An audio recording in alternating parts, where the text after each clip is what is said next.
Hello and welcome back to another Euro 2020 fantasy football video. In today's video, we're going to look back at the points that we got in our team for the final match day of the group stage, and then we're going to make our transfers for the round of 16. A couple of transfers that we're going to be forced to make because of teams no longer being in the competition, and a few transfers that are just because the players haven't been playing that well. So this is how we did in match day 3 of the group stage. As you can see, Ronaldo picking up a nice number of 10 points for us. Lukaku was our captain, he got 12 points. Wijnaldum, a high point scorer again. A few players with 6 points in Boyata for Belgium. Torres got a goal, or it was an assist, I think, for Spain. So he's managed 4 points. Still could do better, but we managed 56 points for the week. You can see that's a match day on match day improvement from the 39 points that we scored on the first match day.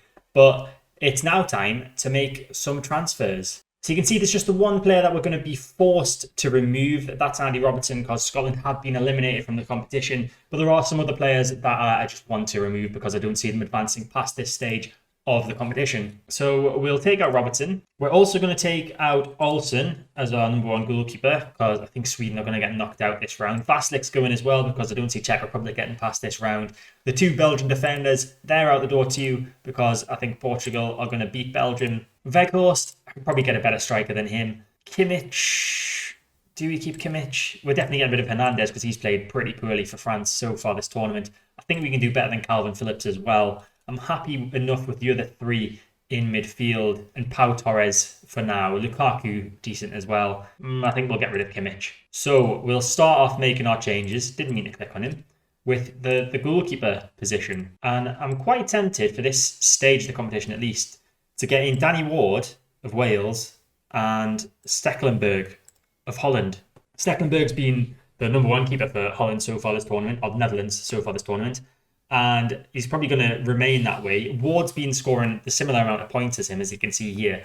And they're both quite cheap at 4.7 million. So there's not really any reason not to get them in. Now, for the defensive positions, the temptation is there to bring in John Stones, simply because I think he could get us a header against Germany. He's quite a high scorer as well in terms of points. So we're going to bring in John Stones in defence. We're also going to bring in Spinazzola for Italy because I think they're going to keep a clean sheet in this round of the tournament. And we're going to bring in Pavard from France because I think they're going to get a clean sheet as well. And he's got the position he plays, he's got the possibility of getting an assist as well, maybe. So I've got one more defender to bring in. And who do I want it to be? I'm gonna bring in Roberts from Wales. He seems to be getting pretty high scores, and I think that Wales are going to get through against Denmark at least, if not beat them in 90 minutes. So we'll make that as our final defensive change. Now for midfield, so we've got Kimmich and Phillips coming out. We've got Weghorst coming out up front. Do I go for the striker first? I think I go for the striker first. I keep clicking on them instead of just clicking on the position that I'm looking for. Now Schick. No, because Czech Republic are going out. That was a stupid thought. Benzema's been doing pretty decent for France. Yaremchuk's been doing okay for Ukraine as well. Ciro Immobile for Italy. There's plenty of options there, but I think I'm going to go with Karim Benzema for France. So another Frenchman added into the squad as our final choice of forward. And now we've got two midfielders that we need to bring in. We've got 14.9 million to spend on them. I'm going to go for a third Italian. We're going to get Locatelli in. He's quite cheap at 5.7 million. He's scored a couple of goals already this tournament.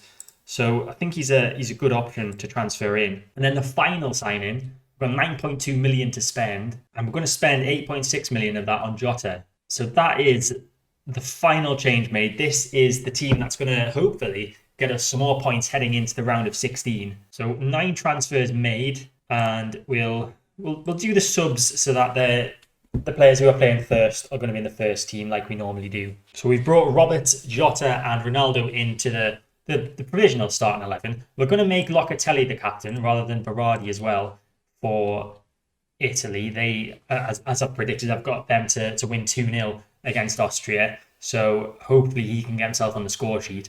But I think I'm pretty happy with that. So that is it for this fantasy football video. I hope you enjoyed it. If you did, make sure to hit the like button, subscribe to the channel to get all my content when it comes out. Hit the notification bell to stay notified. And let me know your fantasy football teams in the comments section down below. Let me know what you think of mine as well. But until after the round of 16 is over, so until before the quarterfinals, I'll see you next time.